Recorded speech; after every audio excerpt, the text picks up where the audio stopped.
Perkenalkan, saya Krisman Heriamsal, mahasiswa hubungan internasional. Senang sekali saya bisa menjadi bagian dari dialog kebangsaan menyongsong Ramadan. Ternyata sospol lagi ini. Saya tadi sudah cancel yang sospol. maaf. Jadi yang sudah kadung ya udah terus. Silakan singkat aja nanti yang satu sebelah sini. Terus saya mahasiswa non muslim dan saya mendapat banyak sekali insight dari beberapa penafsiran dari ayat Al-Qur'an tadi.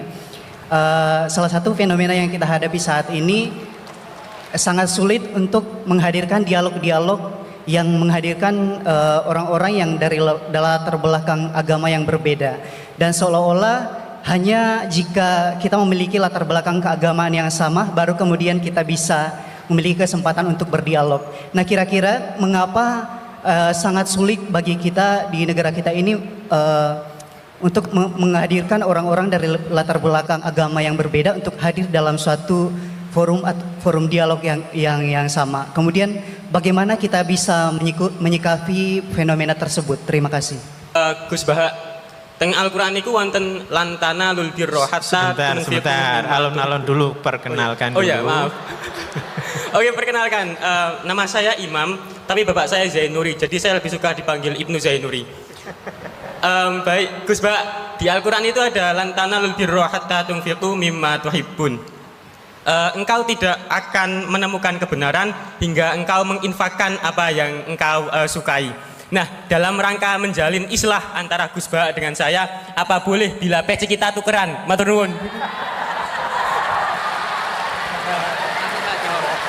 Oke, langsung dijawab sama Gus Bah. Ini korban tamak ini. Artinya gini, Anda mengabaikan keadilan. Kalau tak kasihkan ke kamu, yang lain geremeng semua. Tapi bukan karena kikir, karena tadi korbannya lebih banyak. Loh iya. Jadi supaya tadi ngaji tafsir lagi, mimma itu sebagian. Jadi ini ya harus jaga, saya kikir ya enggak, tapi saya ada adil ya jangan.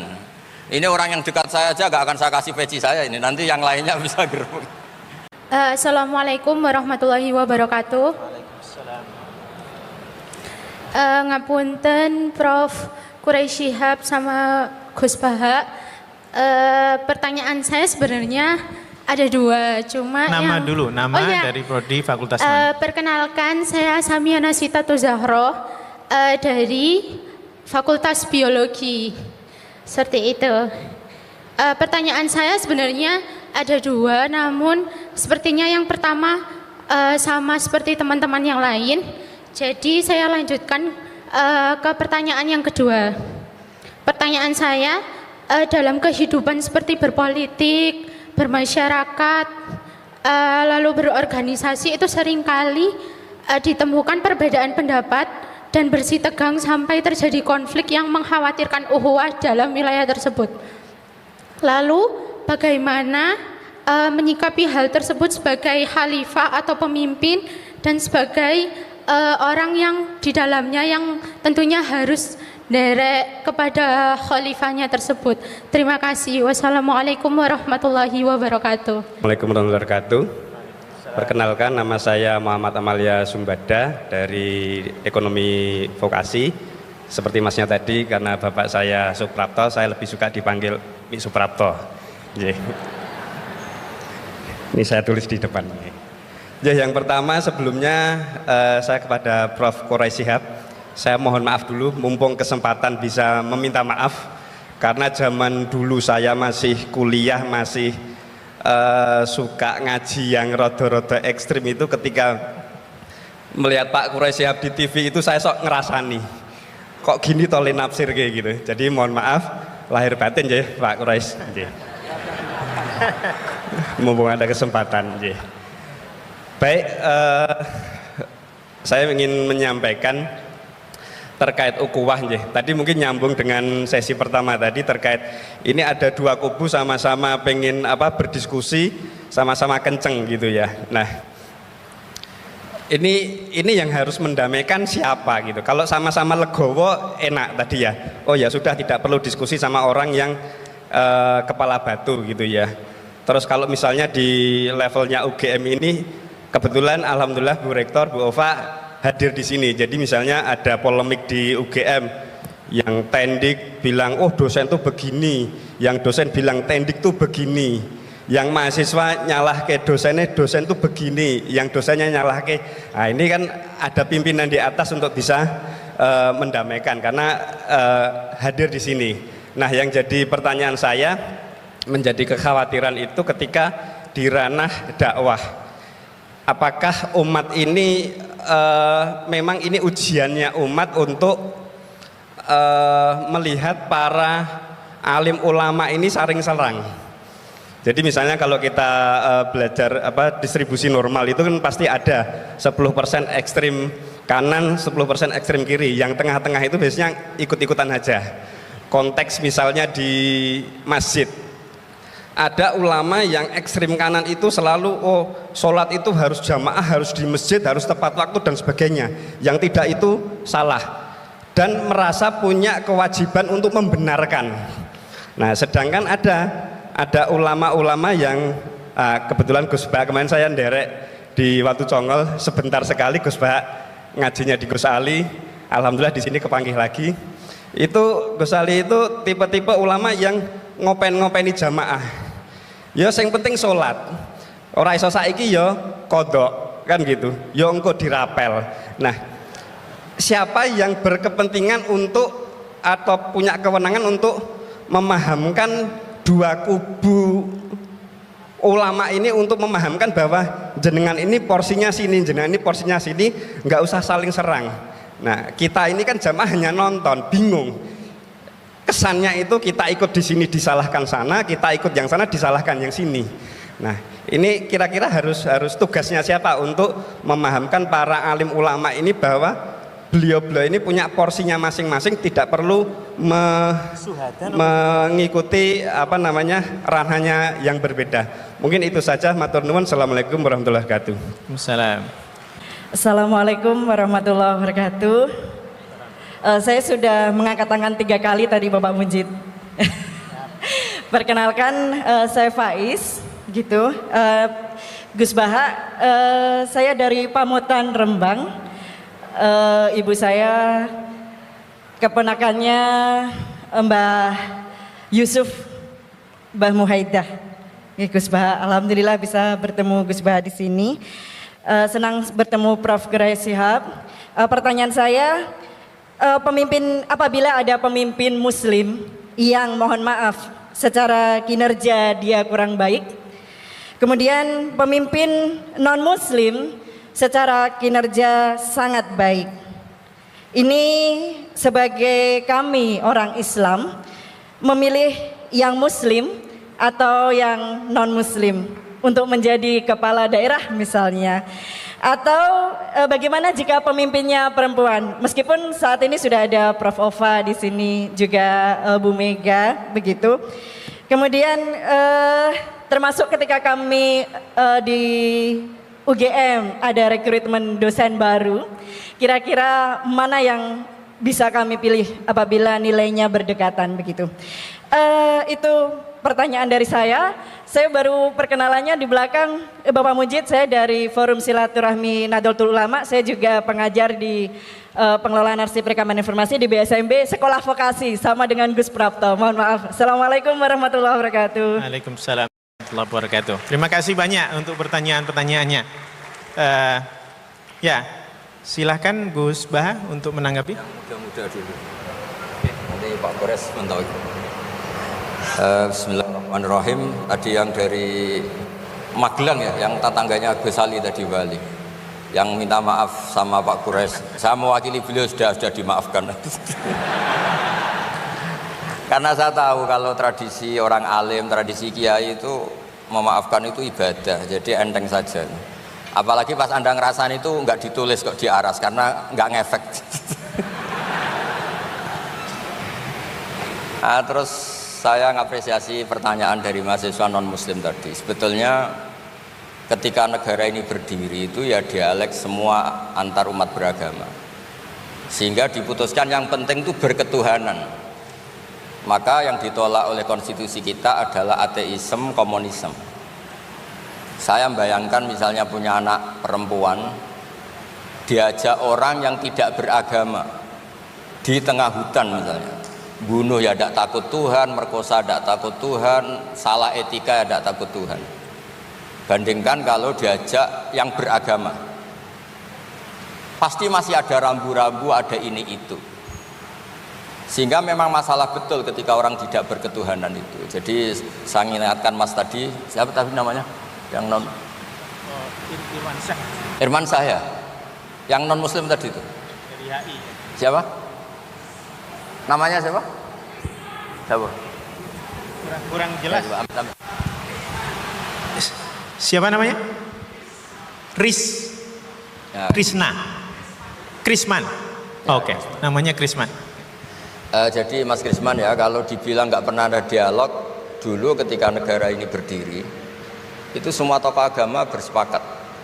Termasuk saat itu ya ada Perindo, selain ada NU ada Perindo. Itu yang ditentang itu adalah ateisme. Karena kalau orang tidak bertuhan itu ngeri. Ngerinya itu ya tadi misalnya kita punya anak perempuan atau punya keluarga, diajak orang yang tidak beragama. Misalnya berzina ya tidak takut dosa, merkosa ya tidak takut, bunuh ya tidak takut karena nggak punya Tuhan. Mungkin takutnya sama polisi ya kalau ketahuan, kalau enggak.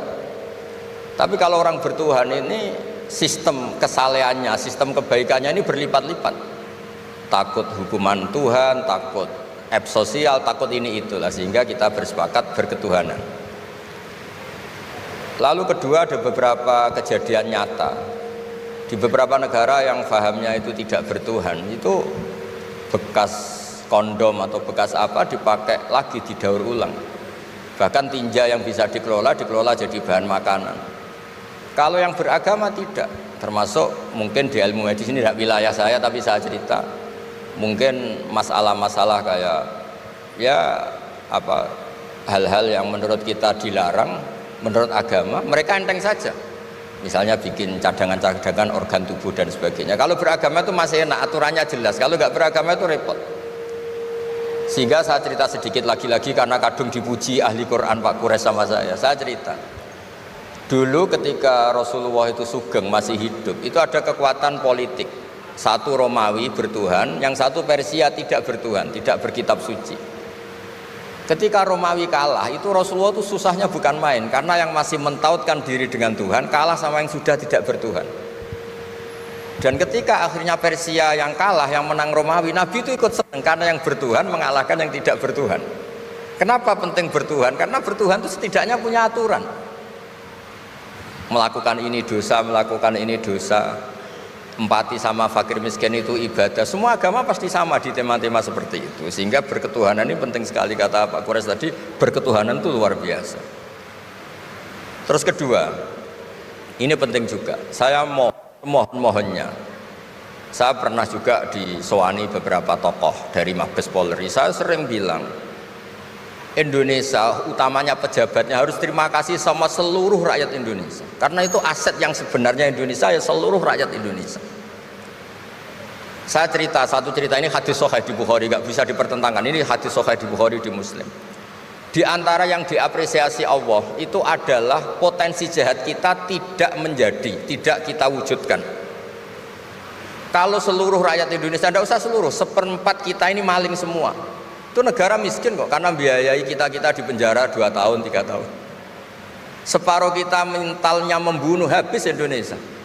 1/4 saja, 1/3 saja, 1/8 saja punya mental killer, itu habis Indonesia. Ketika rakyat kita, ketika tetangga kita, masyarakat kita tidak melakukan kejahatan, itu ketertiban yang sejati. Maka semua bentuk ketidakkriminalan yang dilakukan oleh rakyat Indonesia itu awal dari aset bangsa ini. Coba kalau semua orang mencuri, habis negara untuk biayai di penjara. Semua orang kriminal, berkahnya mereka tidak melakukan, Indonesia baik-baik saja. Sebab itu ketika ada sekian kebaikan, Nabi terakhir ngendikan apa? Takufu syarroka anin nas fa innaha shadaqatun minka ala nafsik. Potensi jahat kamu jangan kamu lakukan, itu sudah menolong peradaban. Para gadis tetap gadis karena nggak diperkosa. Orang yang punya kambing satu tetap punya kambing satu karena nggak dicuri. Orang yang berkarir tidak terhenti karena karakternya agak dibunuh, tidak dihujat, tidak dihentikan, tidak disetop oleh cibiran, oleh bulian. Maka di antara 7 orang yang dilindungi Allah, fi dhillihi yauma la dhilla illa dhilluh, itu Nabi hanya cerita orang yang nggak jadi.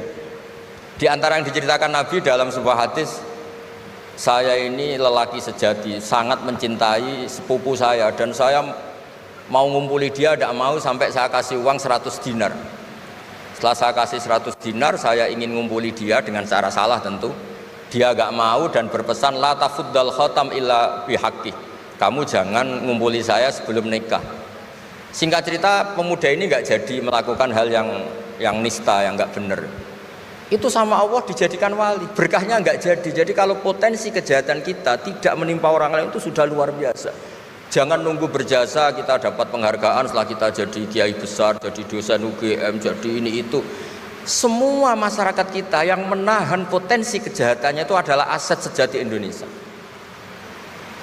Karena sekali mereka berkejahatan, entah itu mencuri, merkosa, habis. Harapan kita sebagai bangsa habis. Tapi selama ini nunggu ngapresiasi itu yang bentuknya fi'lu, yang bentuknya mereka melakukan apa, sebetulnya enggak.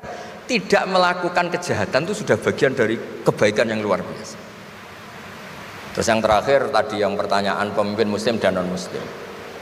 Memang ini wilayah sensitif, tapi sebetulnya bisa dianalisis secara fikih. Ya saya ulang lagi, bisa dianalisis secara fikih Nusantara, fikih kebangsaan. Jangan dianalisis pakai fikih yang internal dalam Islam. Saya ulang lagi, jangan dianalisis menurut fikih yang di internal Islam. Kita beri contoh umum saja ya. Kita beri contoh umum saja.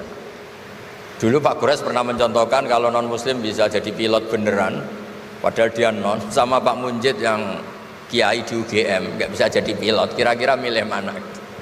Tapi itu kan wilayah yang sensitif, karena ini di Indonesia itu konteksnya bukan urusan pilot, urusan mewakili kebanyakan Indonesia itu muslim. Dan demokrasi itu mencerminkan suara mayoritas. Tapi tidak mungkin juga membiarkan muslim yang killer, yang pembunuh, yang dulu punya reputasi yang misalnya macam-macam. Jadi hal-hal seperti itu, kata Quran itu jangan berdiskusi sesuatu yang kalau menjadi jelas malah masalah. Karena itu kan seperti pertanyaan gini, Gus saya punya kerabat di Jogja tapi pelit, sama orang lain dermawan, bagus mana? Kita kan nggak mungkin menganjurkan mutus hubungan keluarga. Tapi tidak mungkin juga suruh ikut orang pelit. Anda menggunakan orang fikih, karena kalau yang nggak ahli fikih itu ya gampangnya saja jawab semaunya. Tapi kalau saya sebagai orang yang nekuni fikih itu bingung. Saya sering ditanya orang juga, Gus saya mau nyalon lurah, ya lurah atau bupati atau apa. Katanya nyuap itu haram Gus. Setelah dipraktekkan nggak bayar, nggak bagi uang, ya nggak jadi betul. Yang menang yang bayar. Terus akhirnya fikihnya tak rubah. Nyuapku yo haram, medit yo haram kata saya. Dimodifikasi sedikit, akhirnya alhamdulillah Gus bar sedekah gitu. Ya menang akhirnya, berkahnya sedekah. Karena kita sebagai pemimpin atas nama tidak nyuap ya jangan juga jadi orang kikir dong. Atas nama tidak nyuap terus jadi orang kikir. Repot kan? Tapi jangan juga bayar yang sampai merubah hukum dari orang yang nggak layak mimpin karena bayar menjadi pemimpin. Itu ya jangan juga sampai gitu. Ya akhirnya saya bilang nyuap itu haram, medit juga haram. Alhamdulillah barokahnya kombinasi fikih ini. Ya nyuapnya tetap haram tapi rakyat tetap dapat uang gitu. Tapi nanti ketika Anda tidak layak jadi pemimpin itu juga haram karena menjabat sesuatu yang nggak wilayah Anda. Jadi seni-seni ngelola muslim, non muslim dan itu tidak bisa dipukul rata. Karena itu wilayah-wilayah yang sensitif, yang butuh detail, yang butuh satu peristiwa spesifik. Saya pernah ditanya, Gus saya ini hidup di Amerika, kalau milih presiden kan sama-sama non muslim, milih yang siapa? Ya jawab yang akhafu dororon, misalnya ada presiden Amerika yang sangat demokratis misalnya, dia membiarkan Islam berkembang. Sama jenis non muslim yang Islamfobia, tentu milih yang demokratis.